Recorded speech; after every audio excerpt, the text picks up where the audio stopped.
that we have done in that chapter, then we will proceed further with the new chapter. Okay, Steve? Okay. Okay, all right, very good. So see, so first of all, I have told you that all the things that are used for the purpose of production are collectively known as what? Are collectively known as factors of production, right? So everything that we use for the production of goods, everything like raw material, labor, machinery, everything that we use for the purpose of production of a good are collectively called what? Factors of production. So raw material, machine, electricity, building, labor, all of these are collectively called factors of production. And do you know factors of production can be broadly categorized into two parts, fixed factor and the variable factors. What are fixed factor? Everything that does not changes with the change in the level of output. As the production increases or decreases, the overall requirement of the fixed factor does not change. Then it is called fixed factor. And all those factors that keep on changing as the production increases or decreases, that means we are talking about the variable factor. Steve, are you getting this? Everything like for example, I'm using machinery, I'm using building, I'm using furnitures. So all of these are considered as the fixed factor because even if the production increases or decreases, the requirement of these does not change immediately. Like for example, if I am currently producing, for example, I have a machine. For example, I have a machine, and by using that machine, I can produce 50,000 units of output, right? But currently I am producing only 1,000 units. So can I use that machine? Answer is yes. If let's say if I want to increase the production by one, let's say I want to increase the production to 3,000.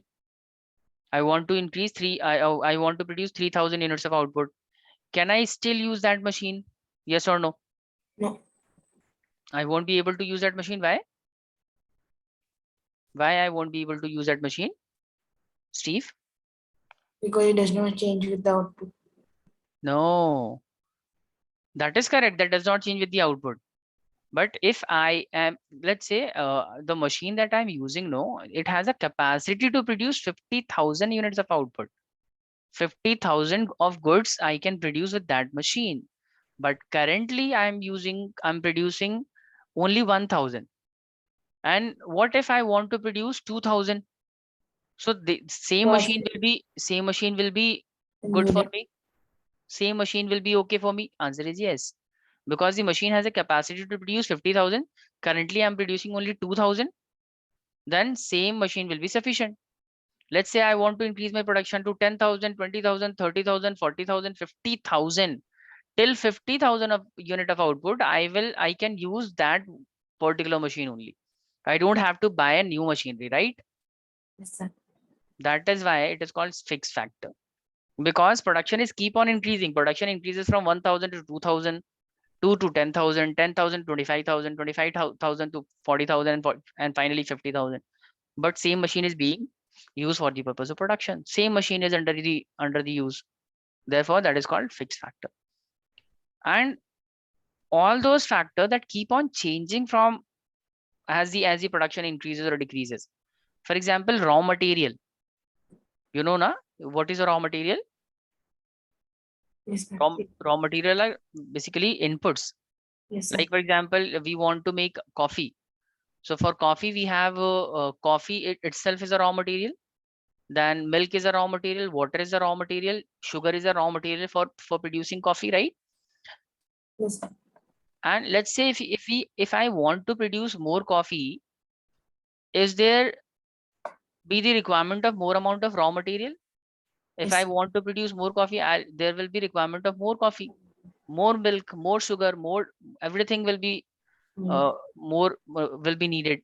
That is called variable factor. Anything that changes with the change in the level of output is called variable factor. Anything that does not change with the output is called fixed factor. That is it. This is so simple. Got Yes. it? Yes, sir. Okay. So Steve, where are you from? Where do you live? Koba, sir. Koba, Yes, sir. and it is located where? Saudi Arabia. Saudi Arabia. So you are actually you originally you are from where? Ernakulam, sir. Sorry, Ernakulam, and this is located in Kerala. Kerala. Okay, all right. So you have been living in Saudi Arabia for how long? 16 years. 15, 16. 16 years. That's a long time. Oh my God. So you live there with your parents. Yes, sir. Okay. All right.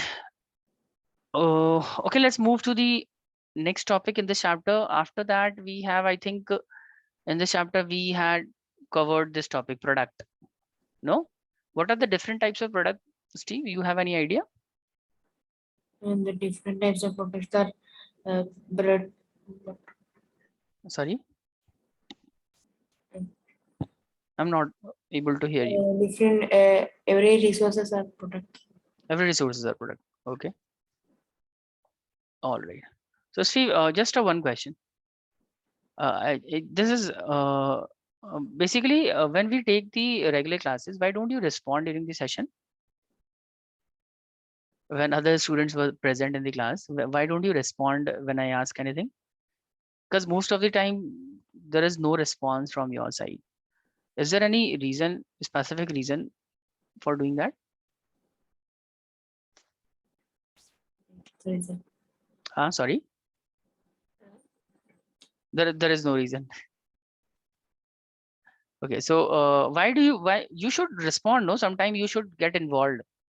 If you will respond, if you will reply when I ask certain question, it will be easier for me to evaluate your position. I'll be in a position to help you in a proper way. Because you don't respond, I presume that you got everything. You are understanding everything.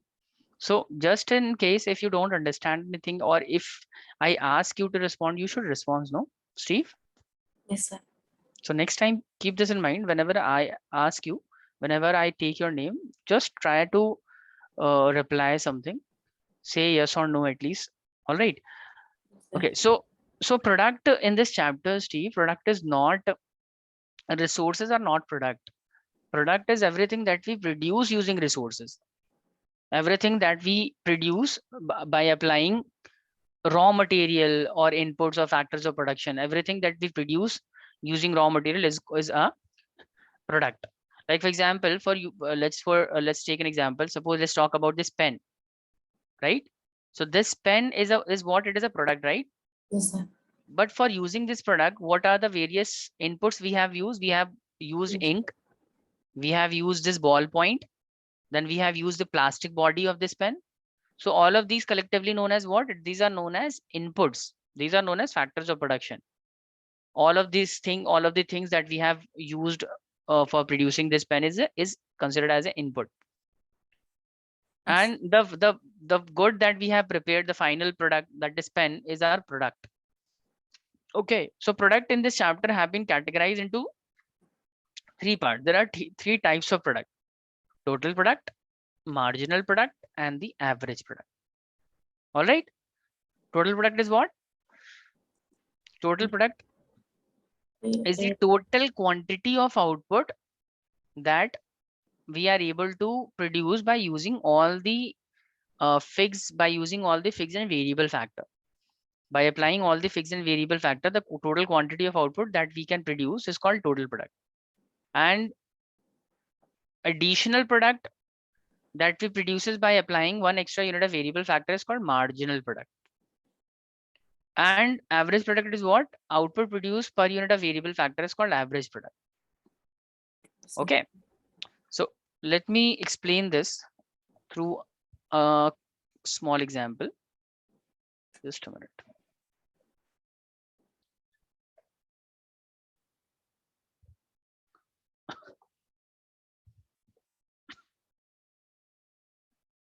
Okay.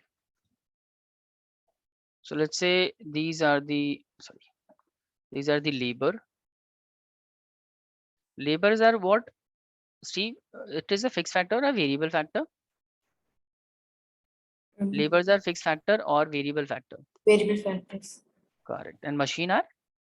Fixed factors. Perfect. Very good.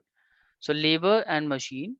By applying labor and machine, we will be producing output, and output is total product, and then we have average product, AP for average product, and MP for marginal product.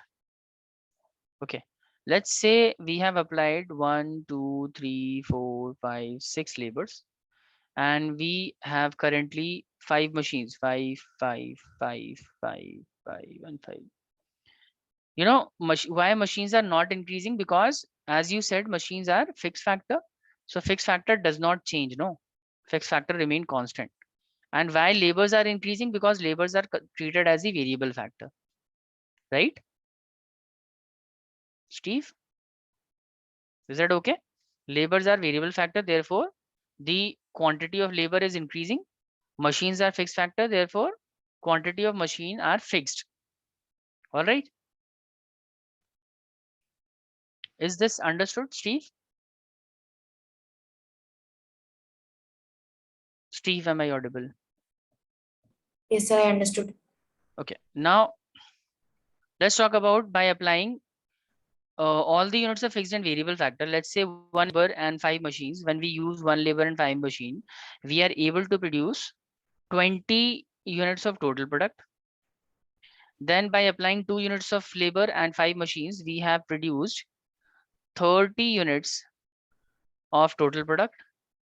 Then 60 units of total product. Then 80 units of total product. Then let's say 90 units of total product. And finally, just a minute, 60 units of total product. This is the total quantity of output that we have produced. So total output produced by applying fixed and variable factor is called total product. Total quantity produced by applying fixed and variable factor is called total product. And what is average product? Average product, sir, average product is the, when we divide the total product by the labor, then we will get average product. So for example, if one labor is producing 20 unit of output, that means his average product will be, can you tell me? Average product will be 5 by 20. 5 by? 5 by 20. No, average product. See, this is the formula for calculating average product. We will be writing total product divided by labor. Total product divided by labor. So we have this total product 20, and labor is 1. So 20 divided by 1, we will get how much? 20. 20. Correct. Then 30 divided by 2, we will get 10. 15. 15. No 10. Yes. 15. Then 60 divided by 3, we will get 20. 80 divided by 4, we will get 20 again. 90 divided by 5, we will get 5 ones are 5 and 18. Then finally 10. All right. Yes, sir. Okay. Samiksha, why are you so late for the class today?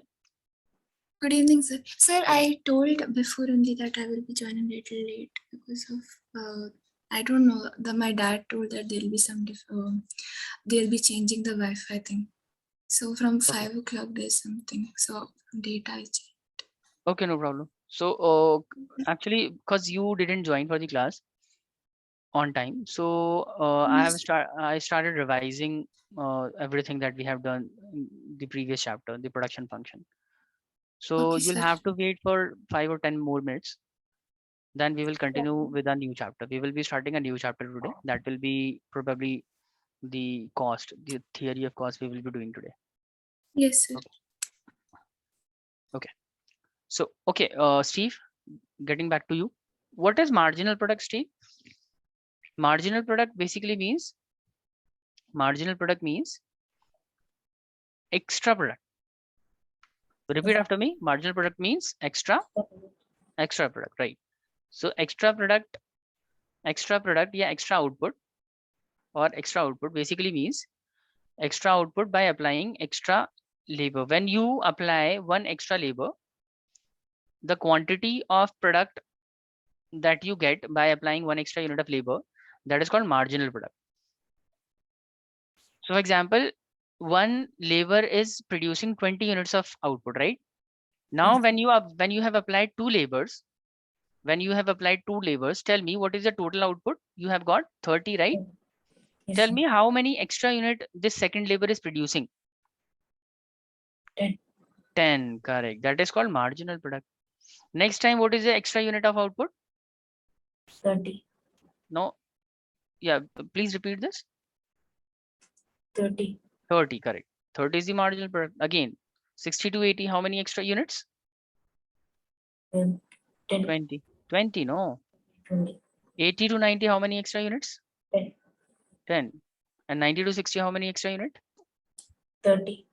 30 positive or 30 negative? Negative. Negative. Okay, and because on the first application of the first labor, we are getting a total product of 20. That means marginal product will also be 20. So marginal product at the first unit will remain same as the total product. So marginal product and the total product at first labor will be equal, will be same. Okay. All right, Steve, is there any doubt? No. So I think you have to revise a lot because the as far as I have evaluated, you have to work on your basics a lot. The chapter that we have covered, there are so many problems in this chapter you are having. So make sure you revise enough number of time. You have to revise the very basic concept of the production function, like what is production, what are the different types of factors of production, what are the different types of product. Then you have to revise what is law of variable proportion, what is the relationship between TP and MP, AP and MP. You have to also look at the diagrams that I have basically shown you in the chapter. So make sure you revise the entire chapter again.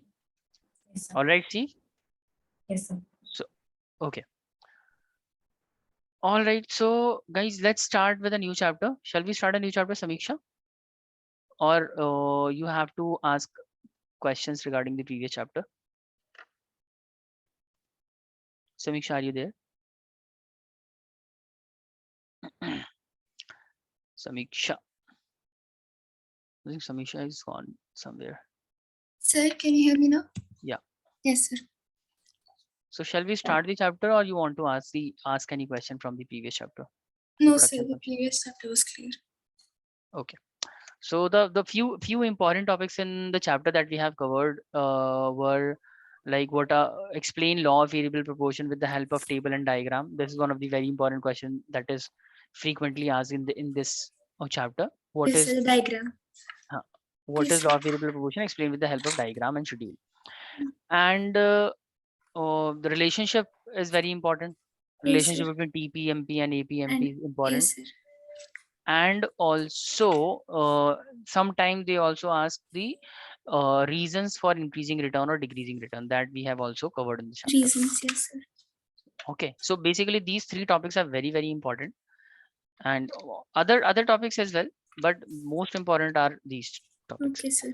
Okay, so let's start a new chapter today. Okay.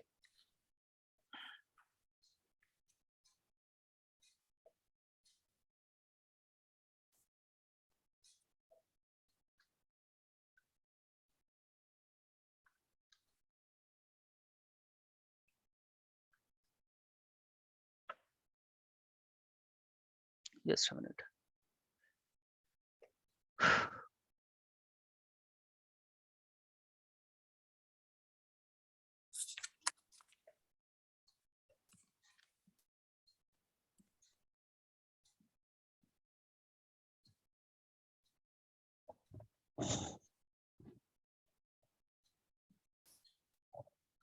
Sir, sorry for the delay. Okay, no problem. Yes. There is some genuine issue with you, so no problem. Yes. And more importantly, you didn't miss anything because we Yes, didn't sir. start any chapter. I was actually waiting for you. Sorry, sir. All right, no problem. So let's start this chapter, concept of cost, or we also call it theory of cost. So this is all about the different types of cost that is applicable on the production of a particular commodity. So first of all, let's start with the meaning of cost. So first of all, can you explain what is cost? And we will first start with the Steve. Steve, can you tell me what do you understand by cost? What is cost according to you? Cost are the expenses. Sorry, Cost are the expenses. cost are the expenses. All right, that is somewhat correct. Samiksha, can you explain what is cost? So that expenses that we are incurred while buying any goods or commodities or services. Okay, so the expenses that we are incurring on purchase of goods or services, that is cost according to you. Yes, Okay, sir. okay, that is basically the market, that is the price of the product. That Yes, MP. that okay. So there is difference between the cost and the price. See, the cost basically means the amount spent on the production of any commodity or rendering of any kind of services. So whatever the amount that you spend on production of commodity, like for example, you want to produce a particular commodity, let's say product X, and in order to produce product X, you will require raw material, you will require labor, machinery, all of these resources that you will require. You will have to purchase these resources, right? So the Yes, sir. amount that you will be spending on purchase of the raw material, the amount spent on the acquisition, hiring, or of the raw material or the factors of production is called cost. Yes, All sir. right. So the amount spent on production, not purchase. Amount spent not on the good on the purchase of goods, rather for the production of goods. You are able to differentiate. No, the price that we pay for a product in the market, that is the market price. That is not cost. As a consumer, whatever the price that we pay for the commodity is called the market price, and as a producer, whatever the amount that you spend on production of a commodity is cost. All right. Yes, sir. Okay. Now see, there are two types of cost on the basis of sources, and there is one other way of categorizing the cost as well. First of all, we will be categorizing the cost only on the basis of sources. Then after that, there is one more classification. We will be talking about that later. Let me explain this just a minute. So what I am actually saying, out of sheets.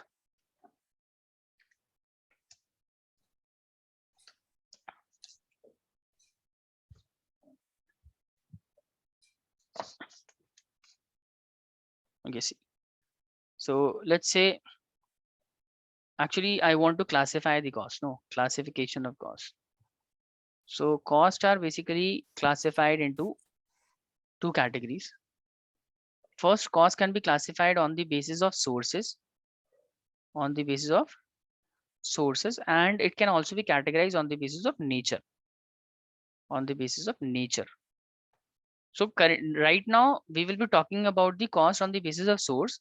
Later we will discuss the cost on the basis of nature. All right, Samiksha and Steve. Yes, sir. Okay. So on the basis of sources, Samiksha, we have two types of cost. One is called the explicit cost Yes. and one is called the implicit cost, explicit and the implicit cost. And what Yes, sir. are actually explicit and implicit cost? Actually, see, whenever we start a business, whenever we want to produce any commodity, we will require factors of production, right? If you want to produce any good or if you want to start rendering any kind of services, you will basically require resources. That is factors of production that you will require. And you most of the time we buy certain resources from the market, and there are certain resources that are already available with us. Getting my point? Like let's say for example, Samiksha wants to open a cafe. So in that particular cafe, you will be requiring like furniture, right? You will require a manager. You will require, for example, raw material. You will require a machinery, coffee machine, and you will also require a staff, the labor, or the worker who will serve coffee to the customers. So all of all of these things will be considered as what? These will be considered as the factors of production, right? And also you will require a space to run a cafe. Like for example, you need a shop where you can start your business. You can start the business of cafe and start selling coffee from that particular space. So let's suppose the furniture that you will be required, the furniture that is required in business is already available. There are 3-4 chairs that is available at your home. There are few tables that is also available with you, and you don't have to buy these things from the market. You are going to use these resources that is already available with you. You are going to use these resources in your business, right? So this is one of the resource that you are not required to buy from the market. Resource is already available with you. You are just going to use these resources in your business. Similarly, you also require a manager for managing the entire cafe. But let's suppose you are saying that because we are at the very initial stage of the business, we won't be hiring any manager, and we won't be spending any amount as salary of the manager, because we are at the very beginning of the business. So I will manage the business on my own. Suppose Samiksha is saying Samiksha will manage the business on her own. So being a manager, she can work for some other cafe, she can work in some company, she can basically do a job in somewhere, and she could have earned 50,000 as a manager. For example, you could have earned 50,000 as a manager, but you have decided that you will work as a manager in your cafe, and you won't be working for someone else. That means you have sacrificed your salary to work in your cafe, right? So basically, a manager that is required in business is already available. You don't have to hire the manager from the market itself. Now you the furniture that was required for the operation of the business is also available with you. You don't have to buy the furniture from the market also. So all of the market value of all those things, the estimated market value of the manager, the estimated market value of the furniture that is used in the business, is called the implicit cost. Getting my point? Market value of the self-owned factors of production is called implicit cost. All those factors which are self-owned by the proprietor or the owner of the business is called implicit cost. And everything that the owner has to, or the business has to, buy from the market, and the payment of which will be paid to some outsider, the payment of which will be paid to the payment of which will be made to some outsider is called the Outsider. explicit cost. Yes, sir. You are able to differentiate, no, what is implicit and explicit cost? Yes, sir. So let me ask you, if let's say I am purchasing raw material, so tell me what kind of cost it will be? Explicit, because we have to Explicit buy cost. from outside. Perfect, correct. Let's suppose there was so let's suppose there is a requirement, there are requirement of utensils in the cafe. Like for example, I require cups and spoons and other things, and I am bringing all these resources from my home, and I'm not buying these resources from the market. Then it will be considered as the market value of the Implicit. all of these will be considered as the implicit cost, right? Yes, sir. Okay, so this is it. Cost on the basis of sources can be categorized into two parts: explicit and implicit cost. It is the actual money expenditure on input, actual amount spent for the purchase of factors of production from outsider, the payment of which is to be made to some outsider is called the explicit cost. Like for example, wages paid to employees, rent paid to hired premises, payment for raw material, etc. All of these are considered as the explicit cost. But on the other hand, implicit cost is estimated value. Estimated value. This is not the actual value, because in case of implicit cost, we are not spending any amount. No, because Yes, we are sir. using our self-owned factors. We are using our own factor in the business. Therefore, we can only estimate the value of our own factors. So therefore, we write this: the estimated value of the inputs supplied by the owner is called the implicit cost. Like interest on own capital, the amount that we have invested into the business. So instead of investing this capital into the business, we could have basically invested this amount into a bank account. We could have put the amount into a fixed deposit account, and we could have earned a certain amount of interest on that capital, but we have sacrificed that interest and we have invested our capital into our own business. So the interest that we could have earned on our investment is considered as the implicit cost. Again, rent on own land. Basically we are using our own space for producing goods. So the rent that we could have earned from that space is considered as the implicit cost. Salary for the services of the entrepreneur and other things are considered as the implicit cost. Right, Samiksha and Steve? Is there any doubt? No, sir, it's clear. Steve, is it clear to you as well? Steve, is this clear to you as well? Yes, sir. All right, very good. Let's move to the other type of classification. Now, this is called the classification on the basis of nature. So see, we have two types of cost on the basis of nature. We have one is called the fixed cost and the other is called variable cost. Fixed and variable cost. So what is a fixed cost? Fixed cost is something that does not change with the change in the output. Like, and first of all, just understand, as we have covered in the previous chapter also, that there are two types of factor. No, there are two types of factor, fixed factor and the variable factor, right? Like land, building, machinery, equipment, tool, furnitures. All of these are generally treated as the fixed factor. So all of the amount spent on acquisition or hiring of the fixed factor is called fixed cost. The amount that we are spending on machine, furniture, building, amount spent on these things, because these are fixed factors. So the amount spent on the fixed factor is considered as the fixed cost.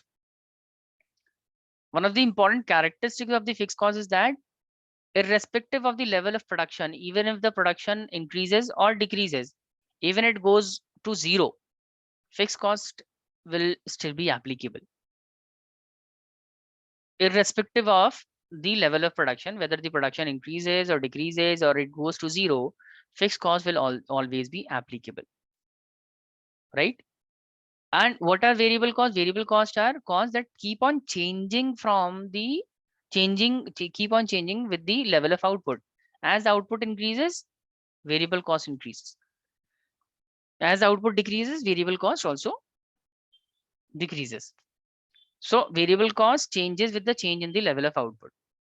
Output increases, variable cost increases. Output decreases, variable cost decreases. If output is zero, if we are not producing anything, then variable cost will not be applicable, right?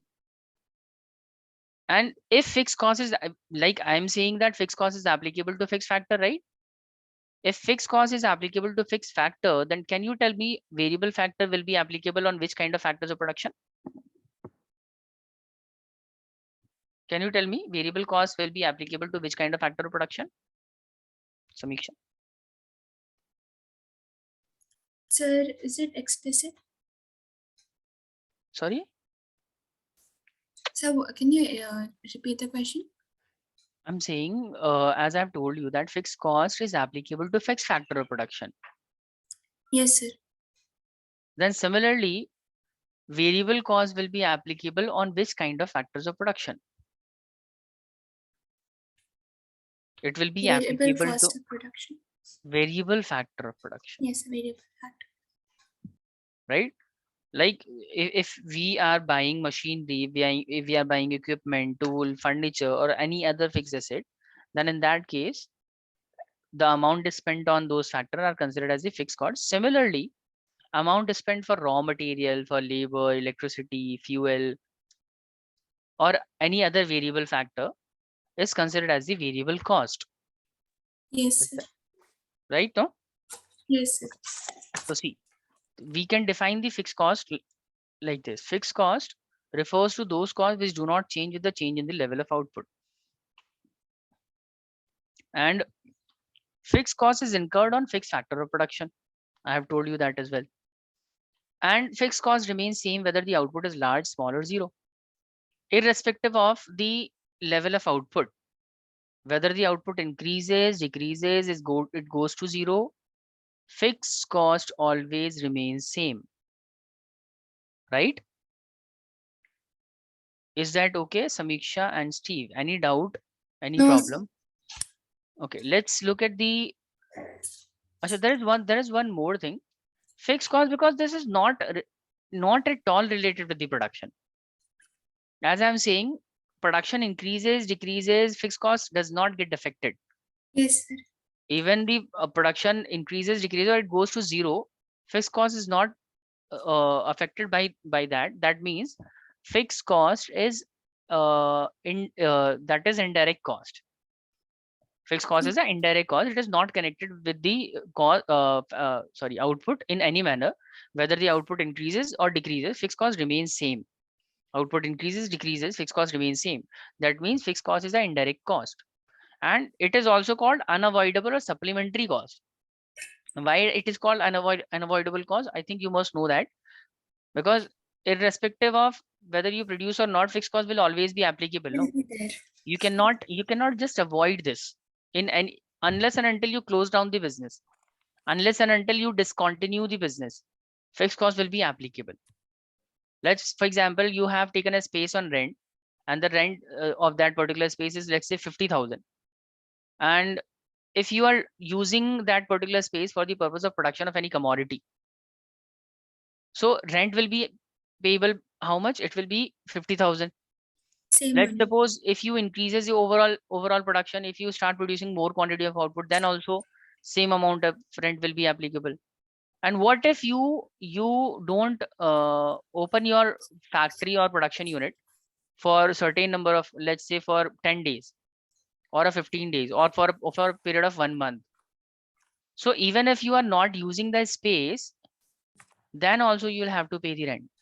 Rent is something which is unavoidable. It is always applicable. You cannot just avoid unless and until you discontinue the entire production process. You stop the business, you discontinue the business, then only fixed cost can be avoided. Yes, sir. Okay. So fixed cost is constant irrespective of the level of output 0, 1, 2, 3, 4, 5, 6, 7. You can see at first unit we have the 50 fixed cost. Then on second unit as well, we have the same amount of fixed cost. So for producing any number of unit, we have the same amount of fixed cost. And even when our production is 0, then also total fixed cost is same, 50. So that means fixed cost always remains constant, even if production increases or it decreases. And because it remains constant, therefore, when we draw the diagram of the fixed cost, you can see that diagram of the fixed cost will always be straight line parallel to Straight x-axis. line. This is understood, no? Yes, sir. Okay. So there is one mistake in the diagram. I have taken this as x-axis and I've mistakenly taken it as the y-axis. So you need to correct this. That this is x-axis and this is This will be y-axis. x-axis. Yes. Okay. All right. Now let's talk about the variable cost. And this is very, very important because all other costs will be very much related with the variable cost. So you have to understand this very attentively. So variable cost is what? It refers to those costs which changes with the change in the level of output. And I have already explained this, that as output increases, the variable cost also increases. As output decreases, variable cost also decreases, because variable cost is applicable to variable factors of production. And as the production increases, the requirement of the variable factor increases. As the production decreases, requirement of the variable factor also decreases. Hence variable cost is, you can say, directly related with the output, right? Because it is directly related, we also call the variable cost as the direct cost or the prime cost. Because it is directly related with the output, we also call it the direct cost or the prime cost. So it refers to those costs which changes with the change in the level of output. Variable cost is incurred on the variable factors of production, and variable cost is also called direct cost, unit cost, or the prime cost. And these are this is one of the example of variable cost, and you have to be very, very attentive while understanding this. Let me explain this through a small example. Just a minute. And I am, I think, out of sheet.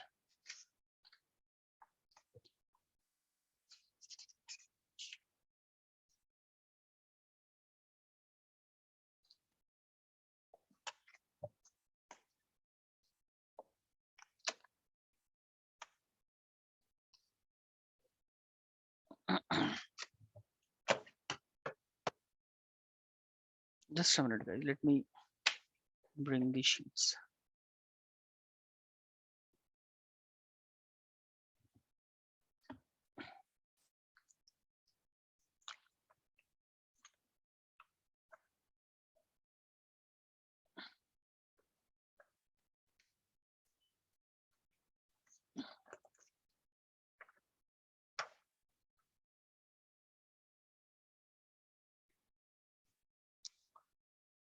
Okay. So I was about to explain variable cost. See, Yes, sir.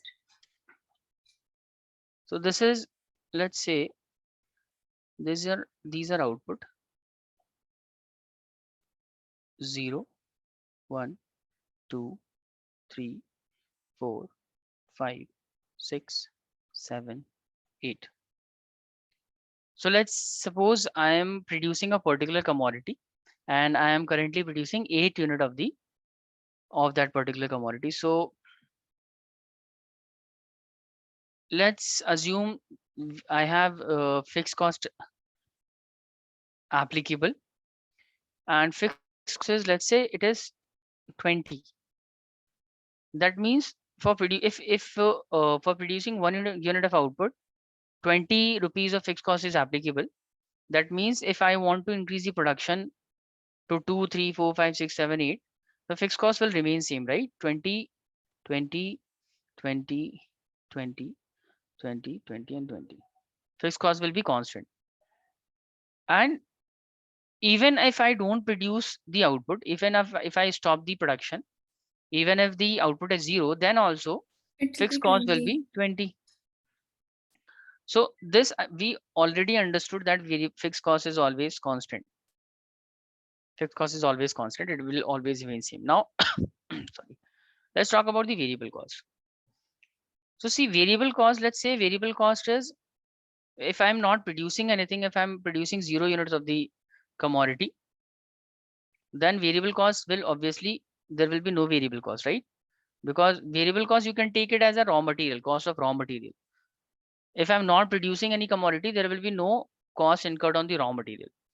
But as we increase the production, more quantity of raw material will be required, hence more cost of raw material will be there. So tell me, if at 0, variable cost is 0, and if at 1 unit, let's suppose at 1 unit, variable cost is 10. So can you tell me at 2 unit, how much of the variable cost will be applicable? 20. 20. And for third unit, it will be 30. 30. For the fourth unit, it will be 40, 50, 60, 70, 80, right? This indicate that as the production is increasing, the variable cost is also increasing. But there is one change. Always remember that variable cost does not increases in this order.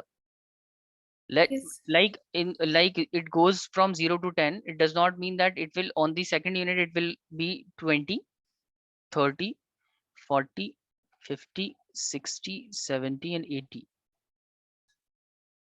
The behavior of variable cost does not behave like this. There is no doubt that as we increase the production, variable cost increases.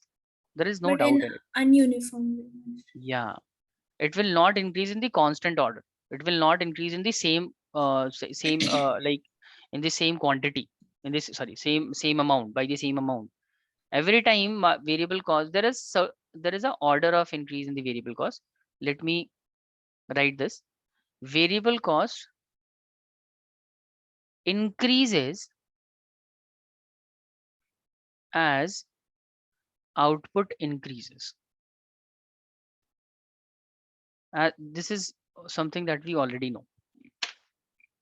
but there is an order. Variable cost increases initially at a decreasing rate. It increases slowly in the beginning. It increases at a decreasing rate. That means it goes on increasing, but the rate of increase is every time less than the earlier one. And after certain point,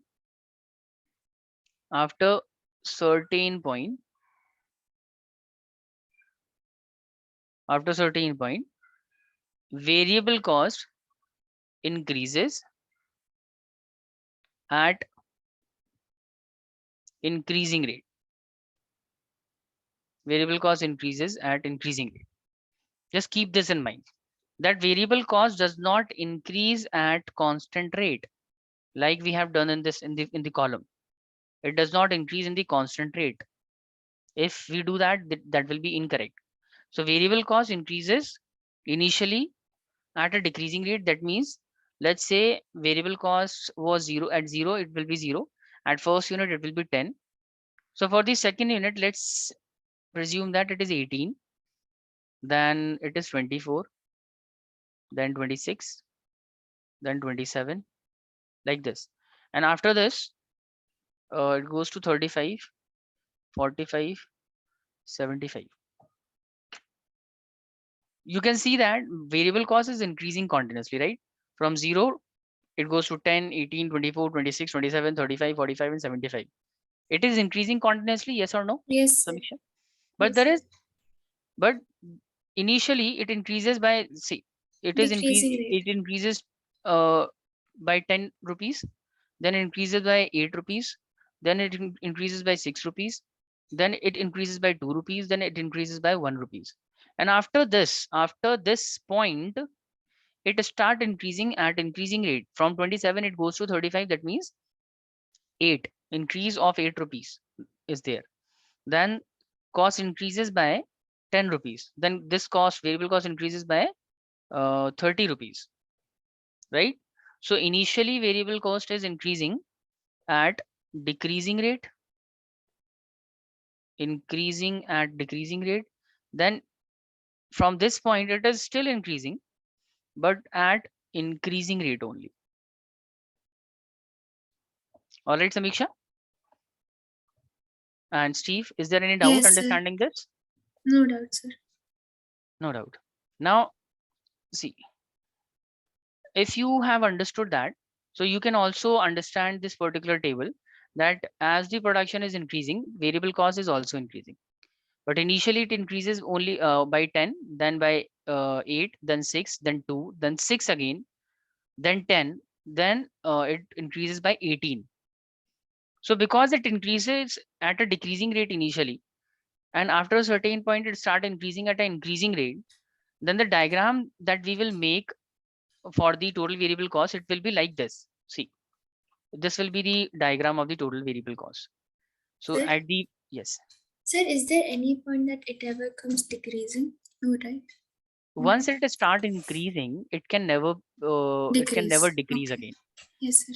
So it will goes to a minimum point by decreasing. It When goes it to 0 and no, it never goes to 0, but it like goes to starting. its lowest point. Yes, sir. Lowest can be any value. It can be 4, it can be 5, it can be 10, it can be 15.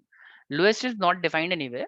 That Yes, means once it reaches a particular point, and after that it start increasing. So the point from where it is start increasing, that particular point is called the lowest point. For example, variable cost initially increases 60, then it increases by 50, then it increases by 40, then it increases by 25, for example. And after that point, it is increasing at an increasing rate, 40, 60, 70, 80, 90. So the minimum point will be 25. yes, Getting my point?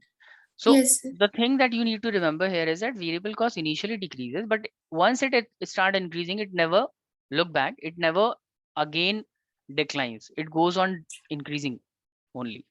Yes, sir. And because it initially increases at a decreasing rate, then increases at an increasing rate. Therefore, when you will draw the diagram for this, let's say this is y-axis and on y-axis we are showing the variable cost, and on the x-axis we are taking the value of output. So at the 0 unit of output, we will have 0 unit of variable factor, right? Yes. So variable factor will be here. You are able to see this dot, no? The dot on the origin. Yes, sir, I can see. Okay. Now at the first unit, variable cost will be somewhere at this point, 10 rupees for the first unit. Then for the second unit, we are spending 18. Then for the third unit, we are spending 24. Then for the fourth, fifth, sixth, seventh. So all of these are the points of the variable cost. When we interconnect these points, we will have this kind of curve. And this is called the inversely S-shaped curve, right? This is inverse S no. In an Yes, sir. alphabet, we have S. Just opposite of this is the S alphabet. So this is called the inversely S-shaped curve. This is the variable cost curve. So the reason behind the inversely S-shaped curve is that variable cost initially increases at a decreasing rate, then it start increasing at an increasing rate. Therefore, it becomes a inversely S-shaped curve. There is one more reason you can also say that variable cost is an inversely S-shaped curve because of the law of variable proportion, and that I will explain some other time why we say that variable cost is inversely S-shaped due to the law of variable proportion. We will understand at some other time. But for now, you just keep this in mind that variable cost curve is a U-shaped. Oh, sorry, it is an inversely S-shaped curve, and it never increases at a constant rate. If it had increases at a constant rate, then it would form a straight line linear curve. But because variable cost never increases at a constant rate, it increases at a decreasing rate initially, then it start increasing at an increasing rate. Therefore, when we draw the diagram for the variable cost, it will always be inversely S-shaped curve. All right, Samiksha? Yes, sir. And sir, is the graph does the graph always have to start from origin? Yes, if you are considering the zero output, then Yes. it will always start from the point of origin. Because Okay, at sir. zero And unit of output, the variable cost will always be zero, no? yeah, so from there only. And also, is it necessary for the variable cost to be in y-axis, or it can be both sides? Sorry, it is Can necessary. it also be in x-axis, or it should necessarily be in y-axis? Variable cost can only be represented on the y-axis. Y-axis. Okay, sir.